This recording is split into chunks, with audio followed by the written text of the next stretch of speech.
الحمد لله نحمده ونستعينه ونستغفره ونؤمن به ونتوكل عليه ونعوذ بالله من شرور أنفسنا ومن سيئات أعمالنا من يهده الله فلا مضل له ومن يضلله فلا هادي له ونشهد أن لا إله إلا الله وحده لا شريك له ونشهد أن سيدنا ومولانا محمدا عبده ورسوله صلى الله تعالى عليه وعلى آله وصحبه وبارك وسلم تسليما كثيرا كثيرا أما بعد فأعوذ بالله من الشيطان الرجيم بسم الله الرحمن الرحيم إن الذين قالوا ربنا الله ثم استقاموا تتنزل عليهم الملائكة ألا تخافوا ولا تحزنوا وابشروا بالجنة التي كنتم توعدون نحن أولياؤكم في الحياة الدنيا وفي الآخرة ولكم فيها ما تشتهي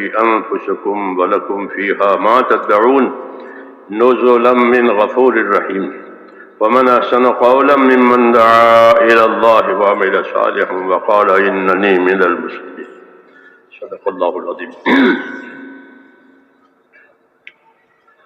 بزرگوں اور پیارے بھائیوں، حق تعالی شانہ آپ کی قربانیوں کو، محنتوں کو، نیتوں کو قبول فرماوے اور ہمارے لیے اور پوری امت کے لیے اس کو خیر کا ذریعہ بناوے۔ خوش نصیب ہے وہ بندہ کہ جس کو اللہ خیر کے پھیلنے کا اور شر کے مٹنے کا ذریعہ بناوے۔ یہ بتایا گیا ہے کہ طوبیٰ لعبد جعلہ اللہ مفتاحا للخیر ومغلاقا للشر، خوش نصیب ہے وہ بندہ کہ جس کو اللہ خیر کے پھیلنے کا، شر کے مٹنے کا ذریعہ بنا۔ تو ہلاکت ہے اس کے لیے جو اس کا الٹا کرے، کہ شر پھیلاوے اور حق کو ختم کرے، کہ ہلاکت ہے اس کے لیے۔ اللہ ہماری حفاظت فرمائے۔ میرے بھائیوں، اللہ تعالیٰ نے اس امت میں بہت صلاحیتیں رکھی ہیں۔ یہ امت صلاحیتوں کی مالک ہے، کیونکہ ان کے ذمے وہ کام کیا گیا ہے جو نبیوں کے ذمے کیا گیا ہے۔ رسول صلی اللہ علیہ وسلم سے پہلے حضرات انبیاء کرام آتے تھے اور جو ضرورتیں ہوتی تھی دین کے لحاظ سے، آخرت بنانے کے لحاظ سے، لوگوں کو اس کی رہبری فرماتے تھے۔ عام طور پر یہ انبیاء کرام اسباب والوں کے پاس آتے تھے، کیونکہ لوگ اپنے اسباب کی وجہ سے مقصد زندگی کو بھول جاتے ہیں۔ اسباب میں یہ تاثیر رکھی ہے کہ دنیا کا ہر سبب وہ غفلت پیدا کرنے والی چیز ہوتی ہے۔ کھانا ہو، پینا ہو، پیسہ ہو، کپڑا ہو، بیوی بچے، یہ سب ان میں یہ تاثیر ہے یہ کہ وہ اللہ سے غافل کرے، اور غفلت اللہ تعالیٰ کو پسند نہیں ہے، کیونکہ زندگی ذمہ داری پوری کرنے کے لیے دی گئی ہے۔ آدم علیہ السلام کو خلیفہ بنایا تھا اللہ نے اپنا۔ انی جاعل فی الارض خلیفہ، فرشتوں کے سامنے اپنے اس فیصلے کا اللہ نے اظہار کیا ہے کہ میں ایک خلیفہ بناؤں گا۔ تو خلیفہ کا مفہوم یہ ہوتا ہے کہ اوپر سے حکم لے اور نیچے دے، اوپر سے حکم لے اللہ سے اور نیچے لوگوں کو دے اور اس کی نگرانی کرے۔ یہ کام آدم علیہ السلام کا تھا کہ اللہ سے حکم لینا، ذمہ داریوں کو اللہ سے لینا اور اپنی اولاد کو سمجھانا اور اپنے اولاد کو اس پر لانا۔ خلافت یہ مفہوم تھا اس کا۔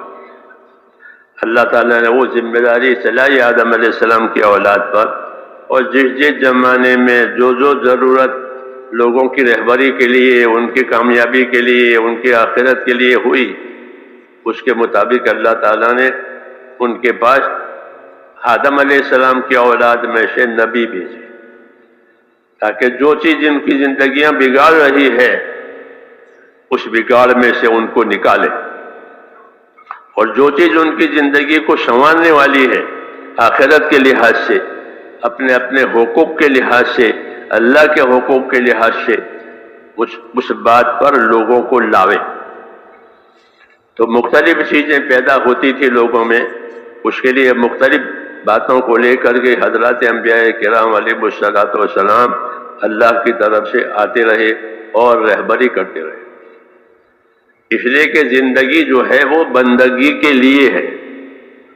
ہاں، زندگی عبادت کے لیے دی گئی ہے، یہ اللہ کا فیصلہ ہے، یہ اللہ تعالیٰ کا فیصلہ ہے کہ میں نے زندگیاں انسانوں کو، جناتوں کو صرف اور صرف اپنی عبادت کے لیے دی ہے، ان کو پیدا ہی اس لیے کیا ہے کہ یہ اللہ تعالیٰ کی عبادت کریں، اللہ تعالیٰ کے حکموں کو سمجھیں، سیکھیں اور اس کے مطابق اپنی زندگی کو ڈالیں۔ یہ انسانوں کی اور جناتوں کی زندگی کا اصلی مقصد قرار دیا گیا ہے کہ اللہ کے حکموں کو لینا اور اپنے آپ کو اس کے تابع کرنا۔ تو اس امر کو پورا کرانے کے لیے اللہ تعالیٰ نبی بھیجتے رہے، جس رخ کا بگاڑ آیا اس رخ کی اصلاح کرنے والا بھیجا، جس رخ کا بگاڑ آیا اس رخ کی اصلاح کرنے والا بھیجا۔ نوح علیہ السلام کے زمانے میں آدم علیہ السلام کی اولاد نے شرک کرنا شروع کر دیا، شرک کرنا شروع کر دیا اللہ کے ساتھ۔ بڑی بڑی ہستیوں کو جو پہلے ان سے پہلے گزری تھی اللہ کے نیک بندوں کی، ان کی صورتیں بنا کر ان کو پوجنا شروع کر دیا، یہ ہماری یادگار ہے۔ شیطان نے ان کو اسی طرح چلایا کہ یہ تو یادگار ہے، پھر یادگار کے بجائے وہ ان کو پروردگار بنا دیا۔ تو اس کی اصلاح نوح علیہ السلام کے ذریعے سے کرائی گئی، شرک سے پاک کرنے کے لیے۔ اسی طرح جس زمانے میں عقائد میں خرابی آئی، اعمال میں خرابی آئی، اخلاق میں خرابی آئی، جی ہاں، تو اس کی اصلاح کے لیے اللہ تعالیٰ نے یہ سلسلہ جاری کیا۔ یا کبھی اپنی دنیا کی وجہ سے اور اپنی دنیا کے اسباب کی زیادتیوں کی وجہ سے زندگی کا مقصد ہی کھو دیا کہ جو کچھ ہے وہ یہی ہے، جو کچھ ہمارے پاس ہے یہ ہم کو کافی ہے، ہمارے برابر کون ہے، یہ بھی پیدا ہو جاتا ہے۔ ہاں، یہ بھی پیدا ہو جاتا ہے کہ نعمتوں کا نشہ، نعمتوں کا نشہ ہوتی تو ہے اللہ کی طرف سے نعمت، مال ہو، مرتبہ ہو، اولاد ہو، تندرستی ہو، بہادری ہو، یہ سب نعمتیں ہیں، لیکن جب اس کے ساتھ کوئی رہبری نہیں ہوتی تو یہ نعمت دوسری طرف استعمال ہوتی ہے، یعنی اللہ تعالیٰ کی بغاوت میں استعمال ہوتی ہے، اور شیطان اس کو دوسرے راستے پر لے جاتا ہے۔ اغوا اس کو کہتے ہیں، اغوا یعنی بہکانا، کہ شیطان کی طرف سے بہکانا ہو جاتا ہے۔ شیطان نے یہ طے کیا ہے کہ میں آدم کی اولاد کو بہکاؤں گا، یہ طے کیا تھا۔ جب اللہ نے اس کو مردود کیا اور نکالا آدم علیہ السلام کو سجدہ نہ کرنے کی وجہ سے، تو اس کے دل میں آدم علیہ السلام کی طرف سے حسد پیدا ہوا۔ یہ بیماری ہے، یہ بیماری ہے حسد کی، تو اس کو حسد پیدا ہوا۔ ایک طرح کی اندرونی دشمنی ہوتی ہے وہ حسد، جس کے ساتھ حسد ہوتا ہے اس کا زوال چاہتا ہے، اور زوال اس کا ہوتا نہیں، اللہ اس کو کمال دیتے ہیں بجائے زوال کے۔ تو جتنا جتنا اس کا کمال بڑھے گا اتنا اتنا اس کا حسد بڑھے گا۔ ایک بیماری ہے یہ، ایک بیماری ہے یہ۔ ہمارے دین نے حسد کو حرام قرار دیا ہے کہ حسد کوئی نہ کرے، ولا تحاسدوا ولا تباغضوا ولا تباعدوا وكونوا عباد اللہ اخوانا، خبردار آپس میں حسد نہ کرو، ایک دوسرے سے چھپی چھپی دشمنیاں نہ کرو، ایک دوسرے سے ذہنی طور پر دوری اختیار نہ کرو۔ یہ ہدایتیں ہیں، یہ ہدایتیں ہیں نبوت کی طرف سے۔ جی ہاں، ماحول کو صحیح کرنے کے لیے، مزاجوں کو صحیح کرنے کے لیے، اور مقصد زندگی میں آسانیاں پیدا کرنے کے لیے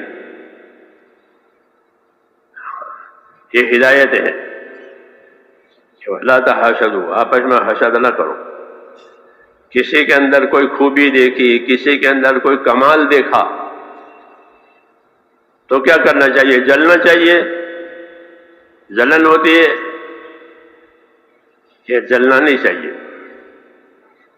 جلنا نہیں چاہیے، بلکہ اس کی ترقی کے لیے دعا کرنی چاہیے کہ اللہ تعالیٰ اس کو اور ترقی دے، اس کی اس خیر کو اللہ سنبھالے اور اس کو خیر کے راستے پر لے جاوے، اس کے لیے دعائے خیر کرے، یہ نہیں کہ اس کی طرف سے جلن ہو۔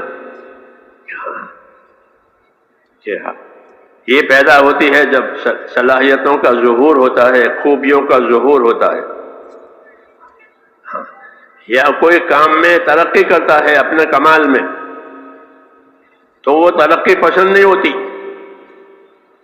یہ کیوں ترقی کر رہا ہے؟ جیسے آدم علیہ السلام کو اللہ نے ترقی دی، ان اللہ اصطفى آدم، اللہ نے آدم کو اپنے علم کی روشنی میں چن لیا، آدم کو اپنا خاص بندہ بنایا، تو وہ شیطان سے دیکھا نہیں گیا۔ ہاں، تو یہ بیماریاں ہیں۔ ہاں، ہمارے دین میں یہ ہے کہ اللہ تعالیٰ نے اس امت میں بہت صلاحیتیں رکھی ہیں۔ حدیثوں میں ہے کہ یہ لوگ جو بیٹھے ہوئے ہیں، یہ اور اس طرح امت کے لوگ، یہ بڑی صلاحیتوں کے مالک ہیں۔ یہ آخری امت ہے، آخری امت ہے، آخری نبی کی آخری امت، آخری کتاب قرآن کی یہ وارث ہے، ان کو قرآن کا وارث بنایا گیا ہے۔ یہ قرآن کے حامل ہے، قرآن کو اٹھانے والی ہے، قرآنی ذمہ داریوں کو پورا کرنے والی، اس لیے اس امت میں صلاحیتیں بہت رکھی ہیں۔ ہاں، کہ جس زمانے میں اللہ تعالیٰ چاہیں گے اپنے کام کے لیے لوگوں کو کھڑا کریں گے، ان سے کام لیں گے۔ الناس معادن کمعادن الذهب والفضة، کہ لوگ اپنی ذات میں ایسے باکمال ہیں جیسے سونے چاندی کی کانیں ہوتی ہیں۔ سونے چاندی کی کانیں، سوچو کہیں سونا نکل گیا تو وہاں کی کرنسی بھاری ہو جائے گی۔ جی ہاں، سونا نکلتا ہے۔ ایسے لوگ ہیں کہ ان میں بڑی صلاحیتیں ہیں، بڑی خوبیاں ہیں، بڑی خیر ہے۔ ہاں، اللہ تعالیٰ چاہتے ہیں کہ یہ خیر دو جگہ پر استعمال ہو۔ ایک یہ خیر استعمال ہو جو نفسوں میں اور انسانوں کی ذاتوں میں رکھی گئی ہے، ایک یہ استعمال ہو اللہ کی اطاعت میں، اللہ کے دین کے کام میں، یہ استعمال ہو۔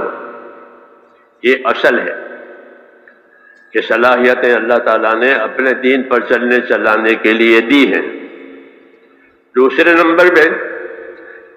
نمبر میں یہ صلاحیتیں آپس کی خیر خواہی کے لیے دی ہے کہ ان صلاحیتوں سے ایک دوسرے کی خیر خواہی کرو، ایک دوسرے کا بھلا چاہو، ایک دوسرے کو نفع پہنچاؤ۔ اس کو حضور صلی اللہ علیہ وسلم نے مختصر کلمات سے ہم کو اس کی طرف رہبری دی ہے، اس کی دعوت دی ہے۔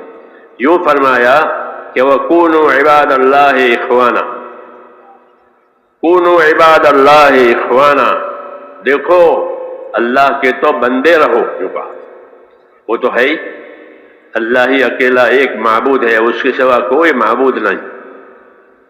انی انا اللہ لا الہ الا انا فاعبدنی، یہ کہا موسیٰ علیہ السلام سے۔ موسیٰ علیہ السلام سے اللہ کہ انی انا اللہ، میں ہی ہوں اللہ، میرے سوا کوئی عبادت کے لائق نہیں ہے، میری عبادت کرو۔ تو ایک تو اللہ کی عبادت، کونوا عباد اللہ، کہ اللہ کے تو بندے بنو اور اس کی بندگی کو، اس کی عبادت کو اپنی زندگی کا اصلی کام بناؤ، عبادت کے لیے پیدا کیے۔ اور دوسرا کام کیا کرنا؟ کہ آپس کے بھائی بنو، کونوا عباد اللہ اخوان، اللہ کے بندے رہو، آپس کے بھائی بنو۔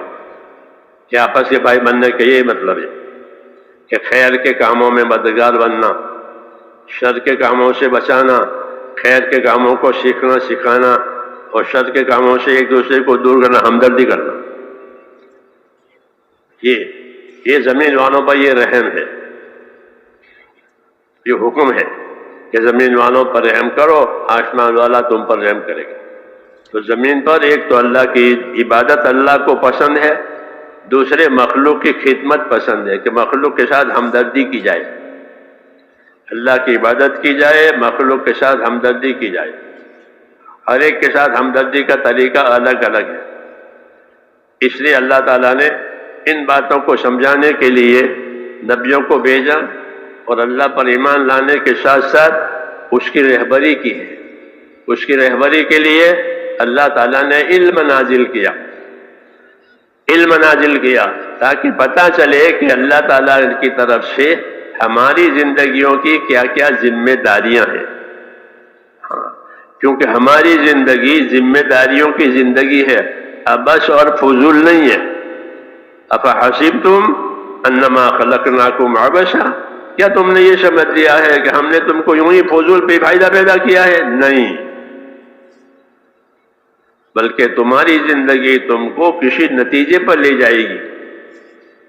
کہ افحسبتم انما خلقناکم عبثا وانکم الینا لا ترجعون، اور تمہارے پاس نہیں آؤ گے، مر کر مٹ کر ختم ہو جاؤ گے، جیسے مشرکین مکہ کہتے تھے کہ کچھ نہیں ہے، مر گئے، مٹی ہو گئے، ان ہی الا حیاتنا الدنیا نموت ونحیا وما نحن بمبعوثین، یہ کہتے تھے کہ کچھ نہیں ہے، یہی زندگی ہے، جئیں گے مریں گے، پھر مٹی ہو گئے، بعد میں کے بعد کوئی قصہ نہیں ہے، ختم۔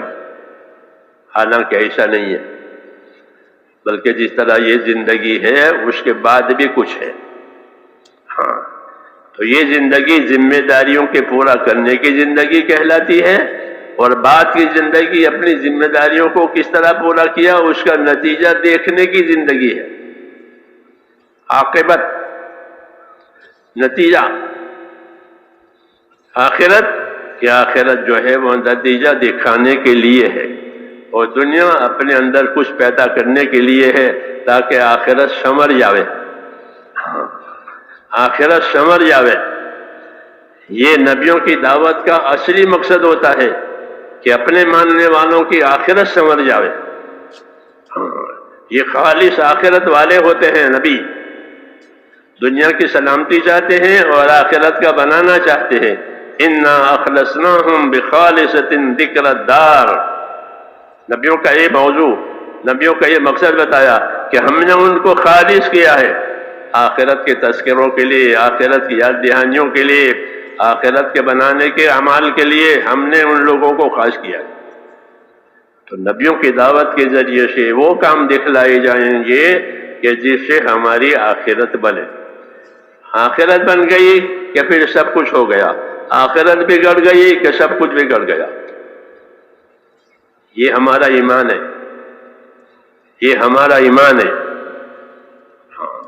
کہ آخرت بن گئی کہ ہو گیا، بگڑ گئی کہ گیا۔ آخرت بننے بگڑنے کا کیا مطلب ہے؟ آخرت بننے بگڑنے کا کیا مطلب ہے؟ تو فرمایا فمن زحزح عن النار وادخل الجنۃ فقد فاز، کہ جو دوزخ سے بچا لیا گیا اور جنت میں داخل کیا گیا وہ ہوا کامیاب۔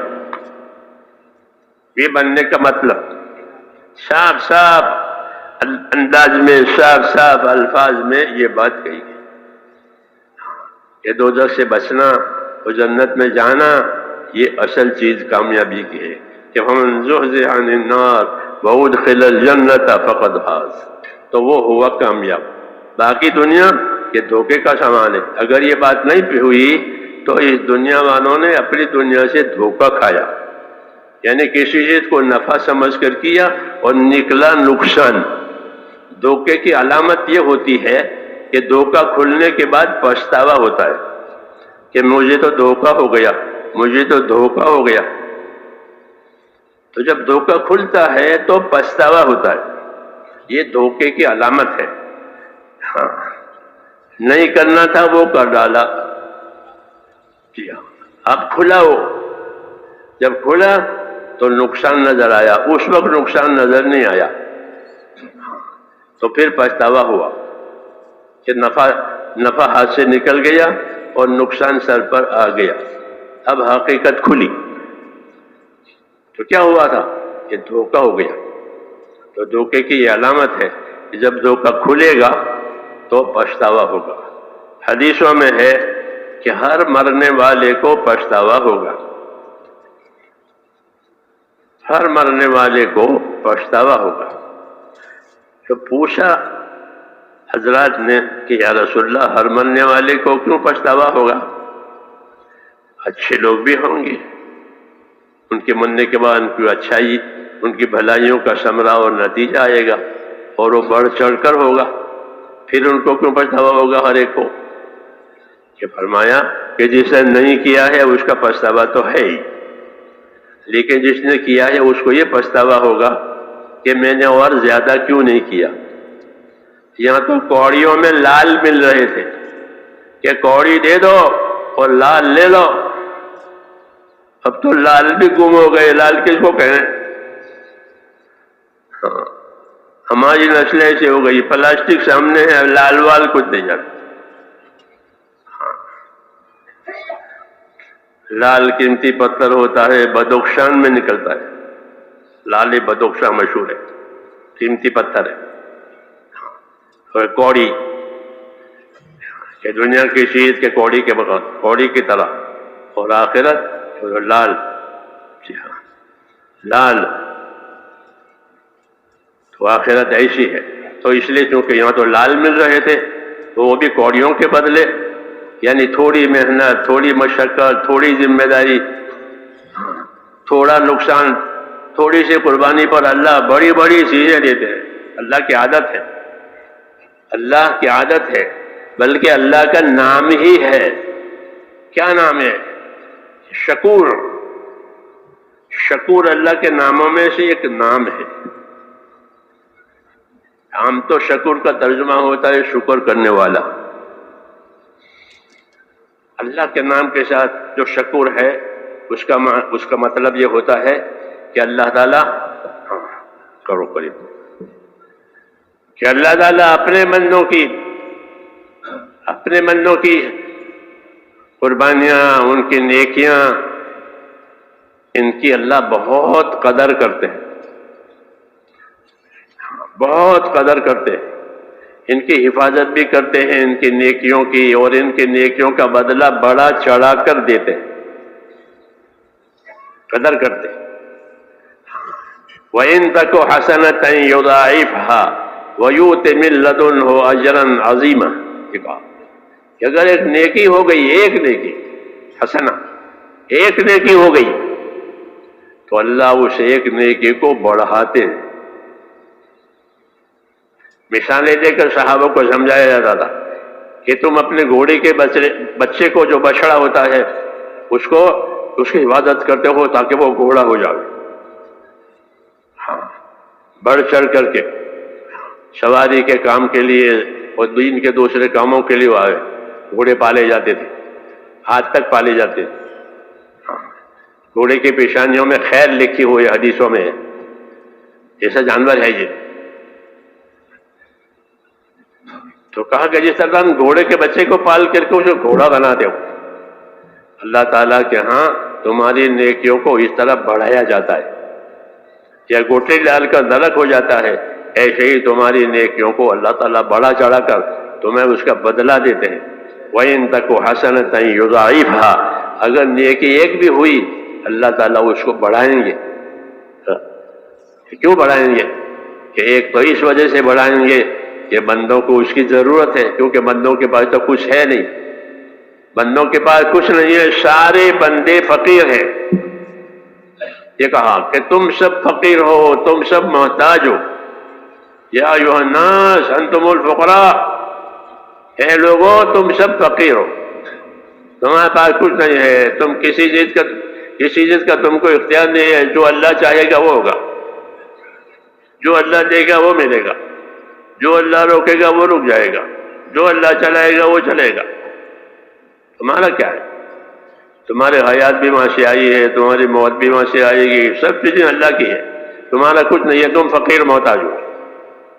جب بندے فقیر محتاج ہیں تو اللہ تعالیٰ کی صفت کرم کا تقاضا ہے کہ اللہ تعالیٰ اپنے کرم سے ان کی فقیری پر رحم کرے، ان کی محتاجی پر رحم کرے، اور ان کی محتاجی کو، ان کی ضرورتوں کو اپنی نعمتوں سے پوری کرے۔ چنانچہ اللہ تعالیٰ نے اپنے کرم سے اپنے بندوں پر نعمتوں کے دروازے کھول دیے، کھول دیے، اور نعمتوں میں بندوں کو ڈھانپ دیا ہے۔ یہ کہا کہ نعمتوں میں ان کو ڈھانپا گیا ہے، اوپر سے نیچے سے چاروں طرف نعمت ہے، اور فرمایا ہماری نعمتوں کو گننا چاہو گے تو گن بھی نہیں سکو گے۔ ہاں، لا تعداد نعمتیں اللہ کی طرف سے آئی ہے، یہ اللہ کے کرم کا تقاضا ہے کہ بندے محتاج ہیں، بندے ضرورت مند ہیں، اور اللہ اسی کو پسند کرتا ہے کہ کوئی اپنے آپ کو اللہ تعالیٰ کے سامنے محتاج بتاوے، ہاں کہ یا اللہ میں محتاج ہوں، میں ضرورت مند ہوں، میری حاجت ہے، تو وہ یہ بات اللہ کو بہت پسند ہے۔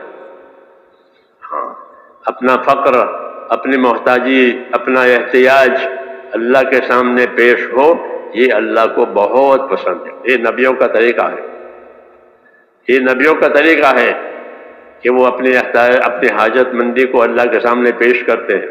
یہ سنت انبیاء ہم کو سکھائی گئی ہے کہ جب تمہاری کوئی ضرورت آوے تو اللہ سے مانگا کرو۔ حدیثوں میں ہے جب کوئی ضرورت آوے، جب کوئی پریشانی آوے تو اللہ سے مانگا کرو، 2 رکعت نماز پڑھ کر فلانی دعا مانگو، وہ دعا مانگو گے تو اللہ وہ ضرورت پوری کریں گے، وہ پریشانی اٹھا لیں گے۔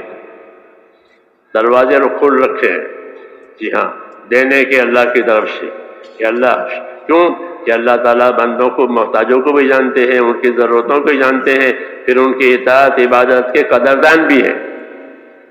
ہاں، اس وجہ سے اللہ تعالیٰ کی طرف سے دینا ہی دینا ہے، مانگتے نہیں اللہ کسی سے کچھ، جی ہاں، کسی سے کچھ نہیں مانگتے، بلکہ دینا ہی دینا ہے۔ سارے خزانے دینے کے لیے، لینے کے لیے کچھ نہیں۔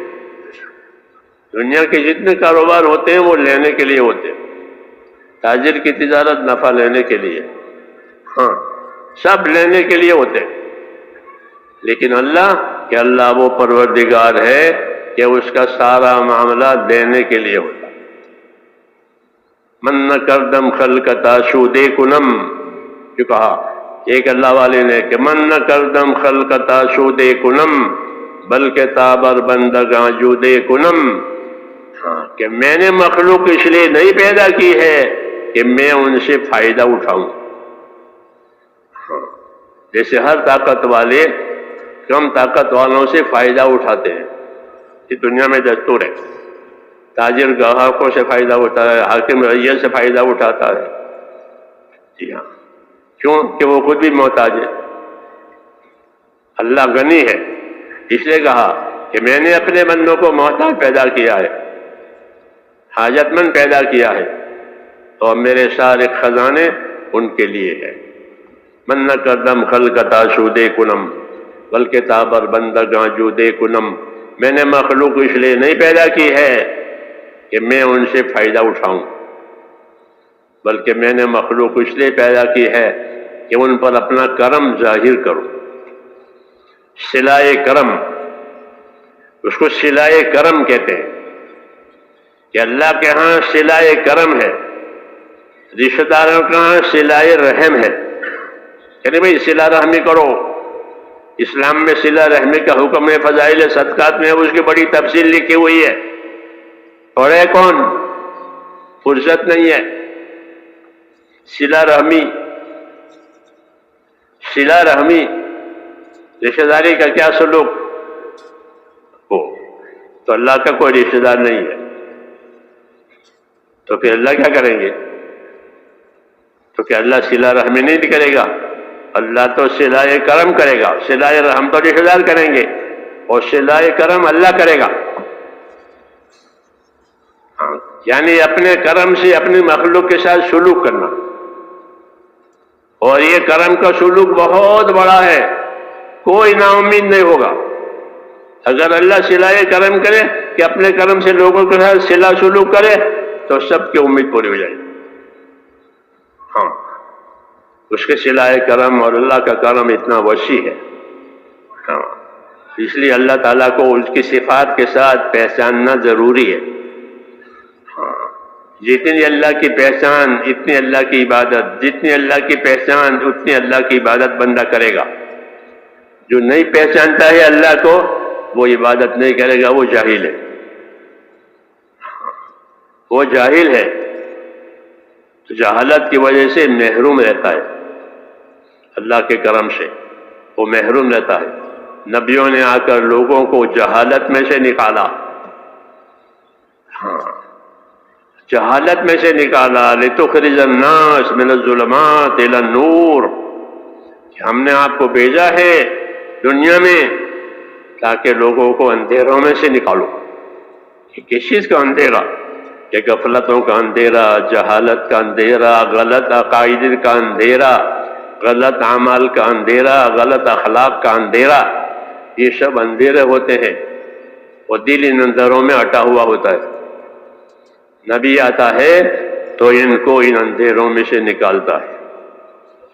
صحیح عقیدے، صحیح ایمان سکھاتا ہے، پھر صحیح ایمان کے ساتھ صحیح اعمال سکھاتا ہے. پھر ایمان اور اعمال پر جب پابندی ہوتی ہے تو اندر صحیح صفات پیدا ہوتی ہے. هو الذی ارسل رسولہ بالہدی ودین الحق، اللہ وہ پروردگار ہے کہ جس نے بھیجا ہے اپنے رسول کو کس کے ساتھ؟ بالہدی ودین الحق.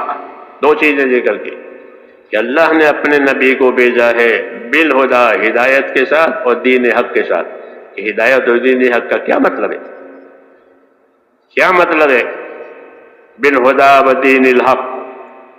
کہ اس کا مطلب یہ ہے کہ صحیح عقائد کے ساتھ بھیجا، کہ اللہ کو کیسا ماننا چاہیے، آخرت کو کیسا ماننا چاہیے. ہاں، جو چیز ہمارے نظر میں نہیں آتی، قبر ہے، قیامت ہے، حساب ہے، کتاب ہے، جنت ہے، دوزخ ہے، خود اللہ ہے جو ہمیں نظر نہیں آتے، کہ ان کو کیسا ماننا چاہیے، وہ نبی نے سکھایا ہے.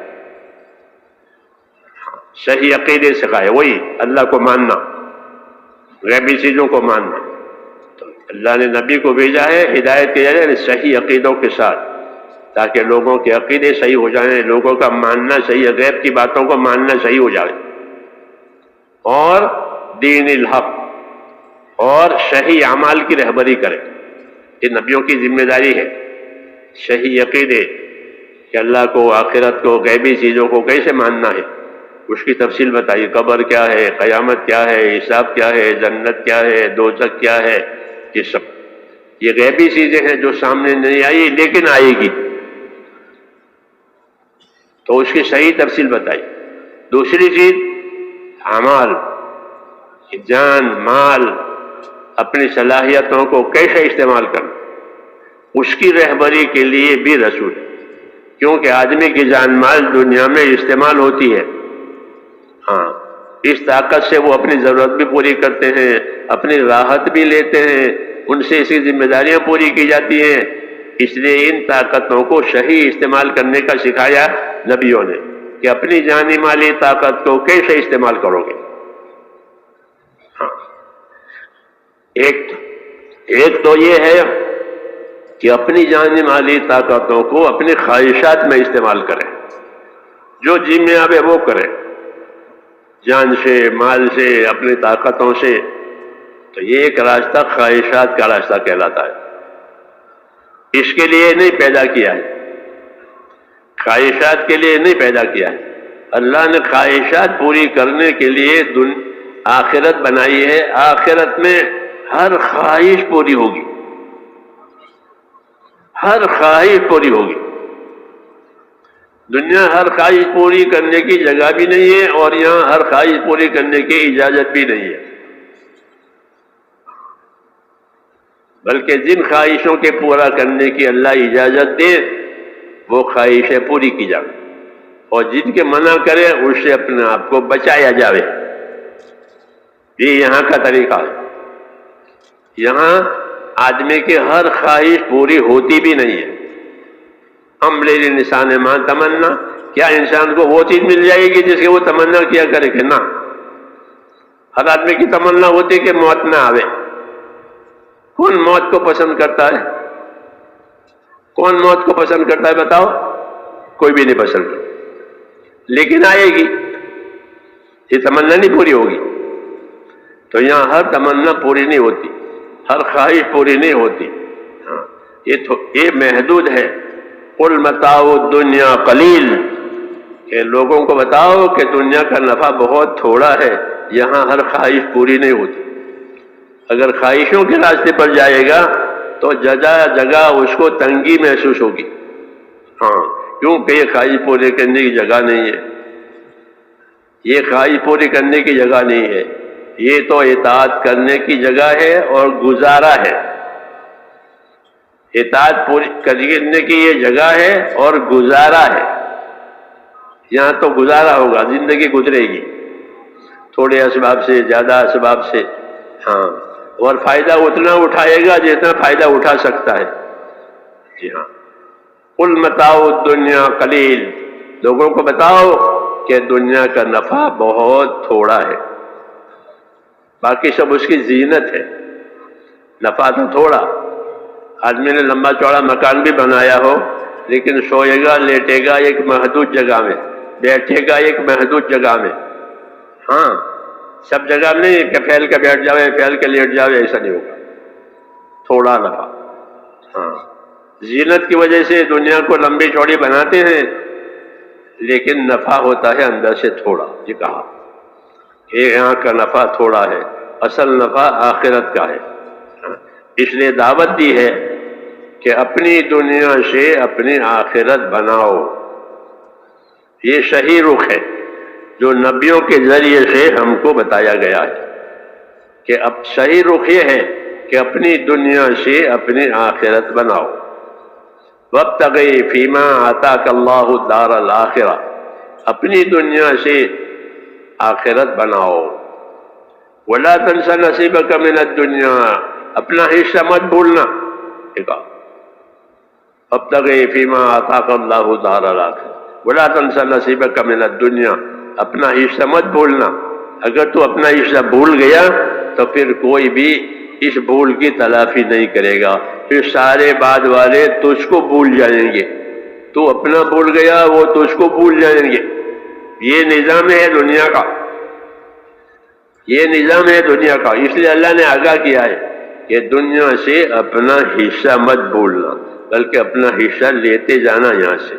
جیسے کہ وابتغِ فیما آتاک اللہ الدار الآخرہ، تجھ کو اللہ نے جو جو صلاحیتیں، طاقتیں، نعمتیں دی ہے، اس سے اپنی آخرت کو بنا لینا۔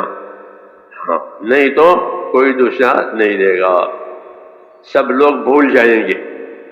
ہاں، مننے والے کو بھول جاتے ہیں۔ کتابوں میں لکھا ہے کہ جب لوگ دفن کر کے واپسی کا رخ ان کا ہوتا ہے قبرستان سے، تو ایک فرشتہ وہ مٹی جو انہوں نے ڈالی ہے ایک مٹھی اٹھا کر کے جانے والوں پر ڈالتا ہے کہ جاؤ اس کو بھول جانا، جاؤ اس کو بھول جانا۔ تو وہ بھول جاتے کہ میرے دادا کا کیا نام تھا، پردادا کا کیا نام تھا، کون سی سال میں مرے تھے، کچھ پتہ نہیں، بھول گئے۔ جی ہاں، یہ بات عبرت کے لیے کہی ہے، عبرت کے لیے کہی ہے۔ کہ لوگ تو بھول جائیں گے لیکن تم اپنے آپ کو مت بھولنا. وَلَا تَنْسَ نَصِيبَكَ مِنَ الدُّنْيَا. حضور صلی اللہ علیہ وسلم رہبری کرتے تھے کہ دنیا میں آدمی یہ کہتا ہے کہ میرا مال ہے، میری دولت ہے، میری جائیداد ہے، اس کا کچھ نہیں ہے. یقول ابن آدم مالی مالی، آدم کا بیٹا کہتا ہے میرا ہے میرا ہے میرا ہے، یہ میرا مال ہے، یہ میری زمین جائیداد ہے، یہ میرا ملک ہے. یہ کچھ نہیں، کچھ نہیں ہے. ایک بات وہ کر رہا ہے. تو پھر حقیقت کیا ہے؟ فرمایا حقیقت یہ ہے کہ لیس لہ مال، اس کے لیے کوئی مال نہیں، یہ کوئی فائدہ نہیں. الا ما اکل فافنى او ما لبس فابلى او ما تصدق فابقى. تین باتیں کہی. میرا مال، میری زمین، میری جگہ، کچھ نہیں.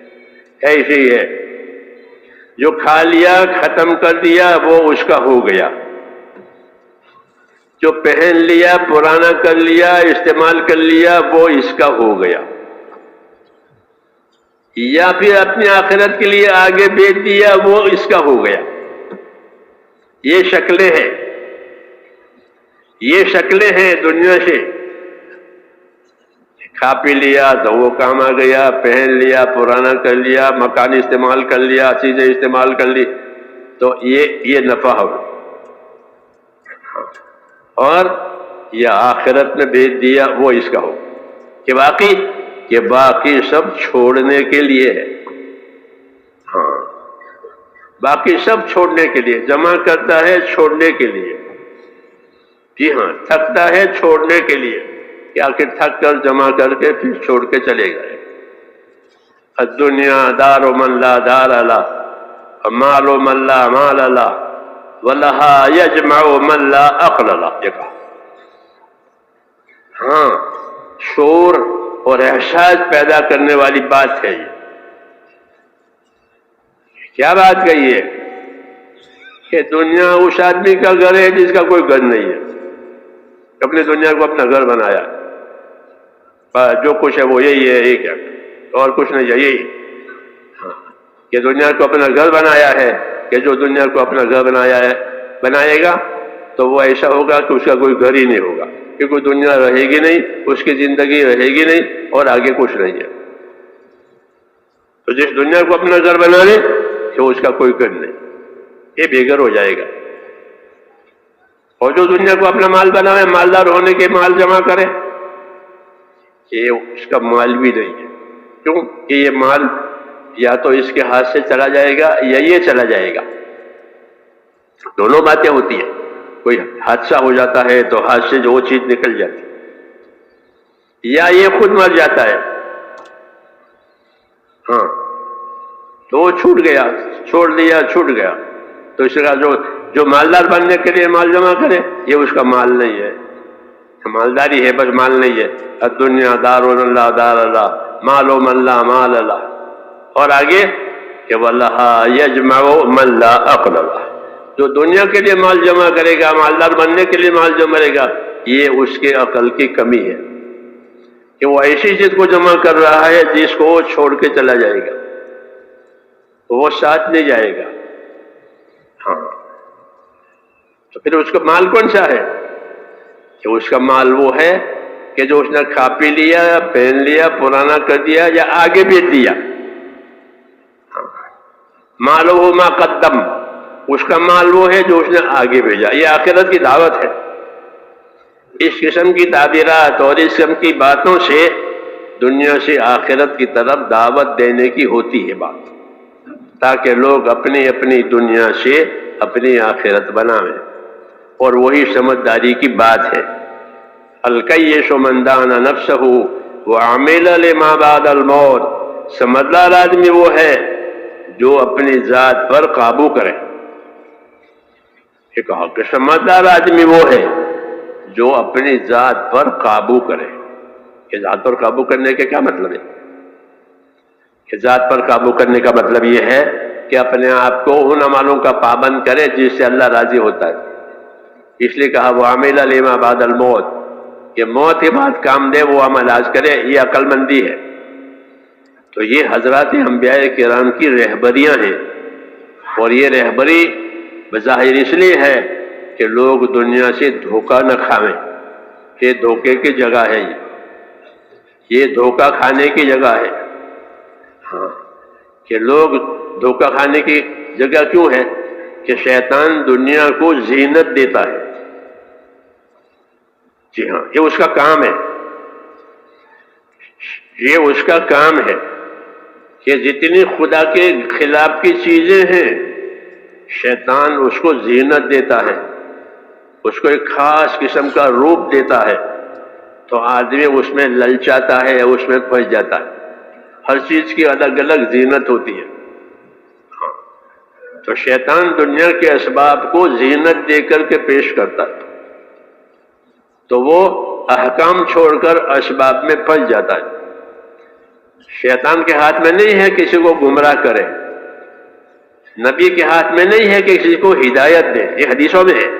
ہدایت کون دے گا؟ اللہ. ہاں، یہ نہیں کہ ان کے ہاتھ میں کاروبار دے دیا ہے ہدایت کا اور شیطان کے ہاتھ میں کاروبار دیا ہے گمراہ کرنے کا. نہ، گمراہی آئے گی تو خدا کے فیصلے سے آئے گی، ہدایت آئے گی تو اللہ کے فیصلے سے آئے گی. حدیثوں میں کہ بوئست داعیا ومبلغا ولیس الی من الہدایت شیء وخلق ابلیس مزینا ولیس الیہ من الضلالت شیء.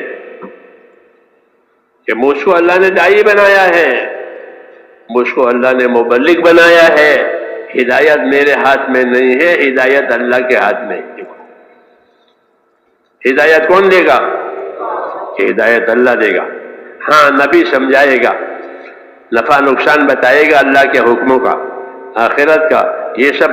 تو کہا مجھ کو داعی بنایا ہے، نفع نقصان سمجھانے والا بنایا ہے، مجھ کو مبلغ بنایا ہے، یعنی مقصد زندگی کی طرف رہبری کروں.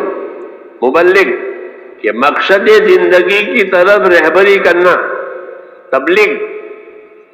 مقصد زندگی کہ مقصد زندگی کیا ہے؟ کہ مقصد زندگی اللہ کی عبادت ہے. اللہ نے جناتوں کو اور انسانوں کو روئے زمین پر عبادت کے لیے پیدا کیا، یہ اللہ کا فیصلہ ہے. اس عبادت کے مقصد کی طرف رہبری کرنا یہ نبی کا کام ہے. تو وہ حضور فرما رہے ہیں کہ مجھ کو اللہ نے داعی بنایا ہے کہ میں اللہ کے بندوں کو اللہ کی طرف دعوت دوں. کہ دعوت دینے کا کیا مطلب ہے؟ کہ دعوت دینے کا مطلب یہ ہے کہ میں یہ بات سمجھاؤں کہ دیکھو خدا کی بات ماننے میں یہ نفع ہے، یہ نفع ہے، یہ نفع ہے، اور اس کی بات چھوڑنے میں یا اس کے حکم توڑنے میں یہ نقصان ہے، یہ نقصان ہے، یہ نقصان. اس کو دعوت کہتے ہیں. اس کو دعوت کہتے ہیں کہ اللہ کے حکموں کی بجاوری میں کیا نفع ہے اور اللہ کے حکموں کی توڑنے چھوڑنے میں کیا نقصان ہے، اس کو سمجھانا، اس کا یقین دلانا، یہ دعوت کہلاتی ہے. تو فرمایا مجھ کو اللہ نے داعی بنایا ہے، مبلغ بنایا ہے کہ بے دعوت قبول کرنے کے بعد کیا کیا ذمہ داری آئے گی، اس کی تبلیغ. ایک بندے نے دعوت قبول کر لی نبی کی کہ آج سے میں اللہ کا بندہ اور آپ کے تابع، تو آپ اس کو تبلیغ کریں گے کہ اب تو اس کو ایمان لانا ہے، تو اس کو نمازیں پڑھنی ہے، اپنے مال کی زکوٰۃ دینی ہے، یہ کرنا ہے، یہ ہوگی تبلیغ. دعوت پہنچی اور دعوت قبول ہوئی تو آگے تبلیغ ہوگی، یعنی حکموں کو پہنچایا جائے گا، زندگی کی ذمہ داریوں کو بتایا جائے گا. اس کو دین اور شریعت کہتے ہیں. یہ نبیوں کا کام ہے. تو آپ نے فرمایا کہ مجھ کو اللہ تعالیٰ نے داعی بنا کر بھیجا ہے، مبلغ بنا کر بھیجا ہے، ہدایت میرے ہاتھ میں نہیں ہے. ہدایت کون دے گا؟ کہ ہدایت تو اللہ ہی دے گا، جس کو چاہے گا دے گا. ہاں، دے گا، اس کے ہاتھ میں ہے. تو ہدایت اللہ کے ہاتھ میں، اور فرمایا شیطان کے ہاتھ میں یہ نہیں ہے کہ ہر ایک کو گمراہ کر کے دوزخ میں لے جاوے، کہ نہ، یہ اس کے ہاتھ میں نہیں ہے. تو شیطان کیا کرے گا؟ کہ شیطان اللہ کی نافرمانیوں کی چیزوں کو مزین کرے گا، زینت دے گا، اس میں شو، اس میں لذت بتاوے گا. نافرمانیوں میں معصیتوں میں زینت ہے، یعنی ایسی چیز کہ آدمی کی طبیعت اس کی طرف کھینچ، اس کو زینت کہتے ہیں، شو۔ تمام دنیا کے اسباب میں شیطان زینت پیدا کرتا ہے، شو پیدا کرتا ہے، تو طبیعتیں للچاتی ہیں اور للچا کر کے اس میں پھنس جاتی، جیسے پرندہ دانے کی طرف للچاتا ہے، پھر جال میں پھنس جاتا ہے، پھر ہلاک ہو جاتا ہے۔ یہ طریقے ایسے ہی اس لیے شیطان کے ہاتھ میں زینت ہے کہ وہ دنیا کے اسباب کو، اللہ کے نافرمانیوں کے کاموں کو خوبصورت اور لذیذ لذیذ بنا کر پیش کرتا ہے۔ اس لیے قاعدہ بتایا کہ ومن اراد الآخرہ ترک زینت الحیات الدنیا، جو آخرت بنانا چاہے وہ دنیا کی زینت کی طرف توجہ نہ کرے۔ اگر زینت کی طرف توجہ کرے گا، اس کے شوق کی طرف توجہ کرے گا تو پھنس جائے گا۔ اس لیے کہ جو آخرت کا ارادہ کرے وہ دنیا کی زینت کو چھوڑ دے، بلکہ دنیا سے اپنی آخرت کا نفع کمانے والی چیزیں لے لے۔ یہ دنیا کا سب سے بڑا کمال ہے کہ یہاں سے آخرت کمانے کے اسباب ملتے ہیں۔ ہاں، دنیا کی بڑی خوبی یہی ہے، دنیا کی بڑی خوبی، ورنہ دنیا تو مچھر کے پر کے برابر بھی نہیں ہے۔ بڑی خوبی اس کی یہ ہے کہ دنیا سے آخرت بنتی ہے۔ ہاں، دنیا نہ ہوتی تو آخرت کہاں سے بنتی؟ جسے زمین نہ ہوتی تو پیداوار کہاں سے آتی؟ پھل کہاں سے آتے؟ اناج کہاں سے آتے؟ ہر قسم کے اناج، ہر قسم کے پھل کہ وہ زمین سے آتے ہیں، کھیتیوں سے آتے ہیں۔ ایسے ہی دنیا سے، کہ دنیا سے آخرت کے بننے کا سامان یہی بنتا ہے، اس لیے دنیا کی قیمت ہے۔ حدیثوں میں ہے کہ اچھی دنیا وہ ہے جو آخرت کے کام میں مددگار بنے۔ ہاں، اللہم اعنی علی دینی بالدنیا وعلی آخرتی بالتقوی، دعا مانگیے، اللہم اعنی علی دینی بالدنیا، اے اللہ میرے دین میں مجھے مدد دے دنیا دے کر۔ ہاں، کہ دین پر چلنے چلانے کے لیے بھی دنیا کی ضرورت ہے۔ دنیا ہوگی تو دین پر چلے گا، تندرستی ہوگی تو عمل عبادت کرے گا، مال ہوگا تو عبادت کرے گا۔ تو یہ دنیا کی نعمتیں ہیں، تندرستی ہوئی، مال ہوا، اولاد ہوئی۔ ہاں، جب یہ ہوگی تو آدمی دین کا کام کر سکے گا۔ تو اس لیے کہا کہ اعنی علی دینی بالدنیا، اے اللہ میرے دین میں میری مدد فرما۔ کس طرح سے؟ کہ مجھے دنیا دے، مجھے دنیا دے، تاکہ دنیا تو مجھے دے گا تو میرے دین کے کام میں مجھے مدد ملے گی۔ اس لیے اللہ تندرستی بھی دیتے ہیں، مال بھی دیتے ہیں، اولاد بھی دیتے ہیں۔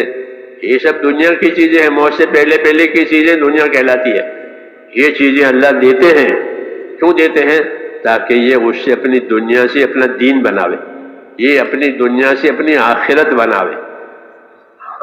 کہ دنیا کو اللہ نے آخرت بنانے کے لیے ہی پیدا کیا ہے، اس کے لیے اللہ تعالیٰ نے دنیا سے آخرت بنانے کے طریقے دیے ہیں، اس کو دین کہتے ہیں۔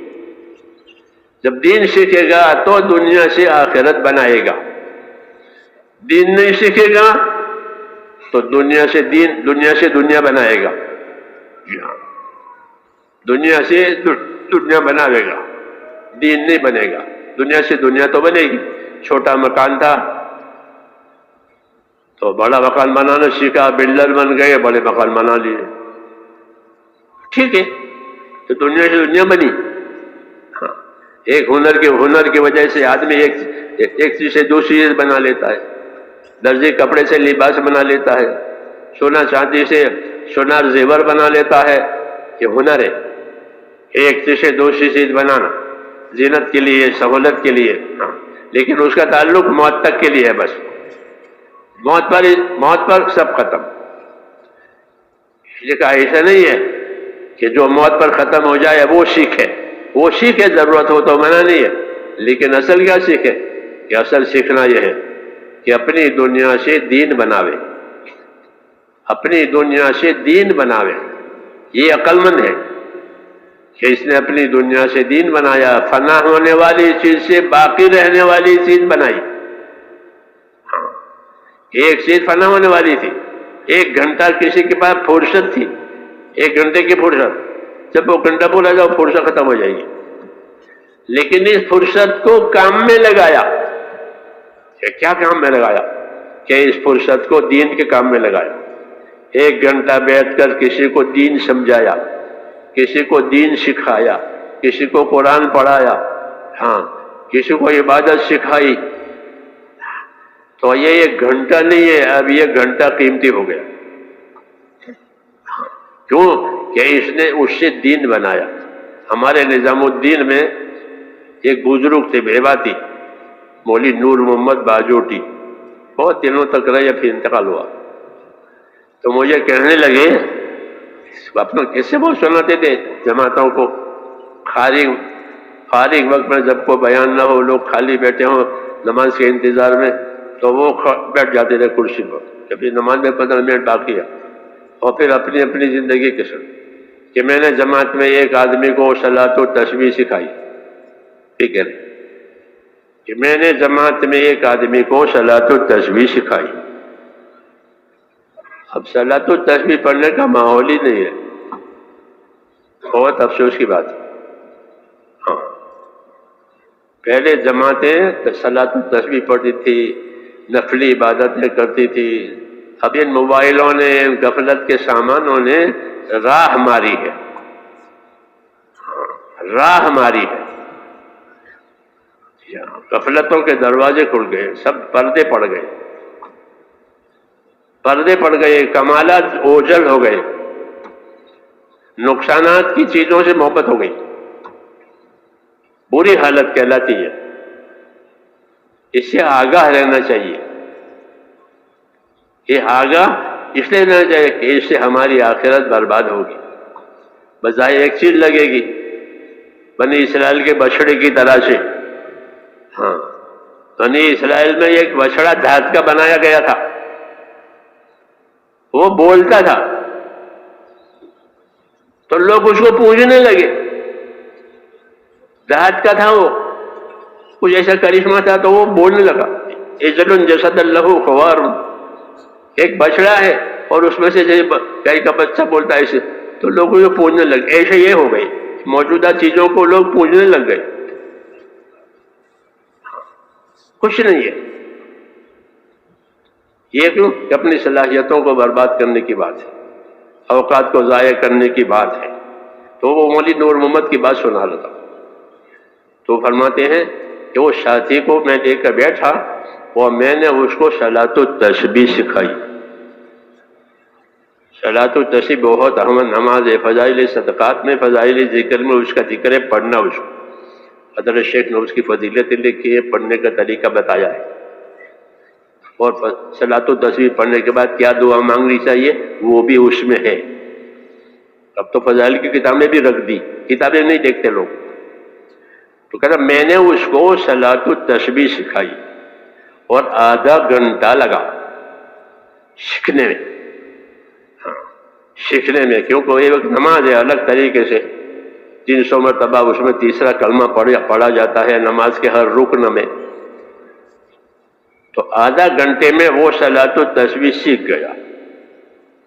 ہو گیا کام، وقت پورا ہو گیا، ہم بھی گھر چلے آئے، وہ بھی اپنے چلا گیا ہوگا.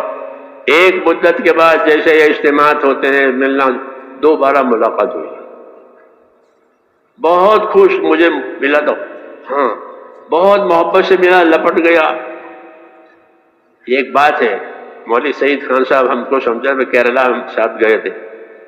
مولوی شہید خان صاحب نے علماء سے فرمایا، یہ 20 کی بات ہے، کہ یاد رکھو جس کو دین سکھاؤ گے وہ تم سے محبت کرے گا. محبت پیدا کرنے کا طریقہ یہ کہ جس کو بھی دین سکھاؤ گے وہ محبت کرے گا. یہ علماء سے فرمایا، علماء کے مجلس میں ہم شریک. یہ 20 کی بات. تو اس کو صلاۃ التسبیح سکھائی تو اس کو محبت ہو گئی. اب وہ لپٹ گیا، شکریہ ادا کرنے لگا، کہ میں تو بھول گیا تھا کہ عرصہ ہو گیا. اور وہ کہنے لگا کہ آپ نے مجھے نہیں پہچانا، آپ نے مجھ کو صلاۃ التسبیح سکھائی تھی. ہماری یہ نقل و حرکت چلتا پھرتا مدرسہ ہے، خالی خروج نہیں ہے. ہاں، خالی گھروں سے نکل کے پھرنا نہیں ہے، بلکہ ہمارا خروج ایک چلتا پھرتا مدرسہ ہے. اس میں ذکر بھی ہے، اس میں علم بھی ہے، اس میں عبادت بھی ہے، اس میں خدمت بھی ہے، ہاں اس میں بہت کچھ ہے۔ تو جب اسی قسم کے کام ہوتے ہیں تو وہ کمالات ظاہر ہوتے ہیں، نہیں تو یہ لغویات میں یہ وقت بھی چلا جاتا ہے۔ تو کہا مجھے پہچانا نہیں نا کہ آپ نے مجھ کو صلاۃ التسبیح سکھائی تھی۔ پھر کیا ہوا کہ جب سے آپ نے مجھ کو سکھائی ہے میں ہر روز 2 مرتبہ صلاۃ التسبیح پڑھتا ہوں۔ یہ کہا کہ آپ نے جس روز سکھائی تھی اس وقت سے میں روزانہ 2 مرتبہ صلاۃ التسبیح پڑھتا ہوں۔ تو فرماتے تھے کہ میرا تو آدھا گھنٹہ لگا، اس کی تو زندگی بن گئی۔ یہ دعوت کا اور یہ خروج کا فائدہ، جی ہاں، سیکھنے سے، سکھانے سے، ہاں کیوں کہ یہ چلتا پھرتا مدرسہ ہے، یہ تربیت کے لیے، تعلیم کے لیے، خدمت کے لیے، اپنے اخلاق کو بنانے کے لیے، کہ خدمت کرنے سے اخلاق بنتے ہیں، ہمدردیاں پیدا ہوتی ہیں، جی ہاں۔ تو یہ ایک کام ہے یہ جو اللہ تعالیٰ نے ہم کو دیا ہے، اور اس کام کی غرض صرف نکلنا نہیں ہے، صرف نکلنا نہیں ہے، صرف مدت پوری کرنی نہیں ہے، بلکہ نکلنے کے زمانے میں اپنی زندگی کی ذمہ داریوں کو سمجھنا ہے۔ یہ چلتا پھرتا مدرسہ ہے، یہ چلتی پھرتی درسگاہ ہے۔ صحابہ کے زمانے میں کوئی درسگاہیں نہیں تھی، ادارے نہیں تھے، مدرسے نہیں تھے، کوئی معہد علمی نہیں تھا۔ ہاں 400 سال ایسے گزرے کہ لوگ مسجدوں میں ہی سیکھتے تھے، سکھاتے تھے۔ 4تھی صدی کے بعد ادارے بنے ہیں، ان کے الگ مکان بنے، یہ بزرگوں نے لکھا ہے۔ صحابہ کے دور میں، کہ صحابہ کے دور میں نقل و حرکت کے ساتھ ان کاموں کو سیکھا جاتا تھا، زندگی کی ذمہ داریوں کو۔ یہی ہمارا اس کام کی غرض ہے کہ خالی مدت پوری کرنا نہیں ہے، بلکہ مدت پوری کرنے کے ساتھ ساتھ اپنی زندگی کی ذمہ داریوں کو سمجھنا، اور اگر اس میں کمی ہے تو واپس جا کر اس کمی کو پورا کرنا۔ اس لیے اس کام سے جذبہ بھی بنتا ہے، اس کام سے ندامت بھی آتی ہے، اور دونوں چیزیں ٹھیک ہیں۔ ایک تو اس کام سے جذبہ بنتا ہے، شوق بنتا ہے دین کے کاموں کا، ندامت آتی ہے کہ ماضی میں گناہ کیے ہیں، ماضی میں کوتاہیاں ہوئی ہیں، ماضی میں حقوق دبائے ہیں، وہ پٹی بھی کھلتی ہے، ہاں وہ پٹی بھی کھلتی ہے، کیوں کہ یہ ایک کام ہے، ایک دعوت ہے، ایک محنت ہے نبیوں والی، زندگی کو سدھارنے سنوارنے والی۔ جب آدمی اس میں صحیح طریقے سے چلے گا تو جو پہلے کے ماحول کے اثرات ہیں وہ ہٹ جائیں گے، اور نئے اثرات پیدا ہوں گے دل پر۔ گھروں میں رہے، کاروبار میں رہے، اس کے اثرات الگ ہے، وہ غفلت ہے۔ یہاں آئیں گے، اللہ کے کام میں رہیں گے، مسجدوں میں رہیں گے، مسلمانوں کی ہمدردی میں کام کریں گے، تو اس کے اثرات دلوں پر دوسرے پڑتے ہیں، ہاں دوسرے پڑتے ہیں۔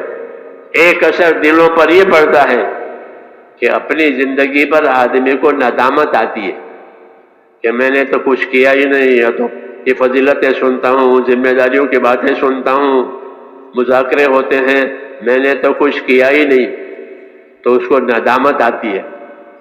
ندامت آئی تو سمجھو کہ کام ہضم ہوا، ہاں جیسے دوا ہضم ہوئی تو وہ اپنا اثر ظاہر کرے گی، اور کہاں اثر ظاہر کرے گی کہ جہاں درد ہے وہاں اثر ہوگا دوا کا۔ دوا وہاں اثر دکھاتی ہے جہاں درد ہو، یہ طبعی اصول ہے اللہ تعالیٰ کا۔ ہر کجا دردش دوا ہنجا رود، ہر کجا رنجش شفا ہنجا رود، کہ جہاں درد ہوگا دوا وہاں جائے گی، جہاں بیماری ہوگی شفا وہاں جائے گی۔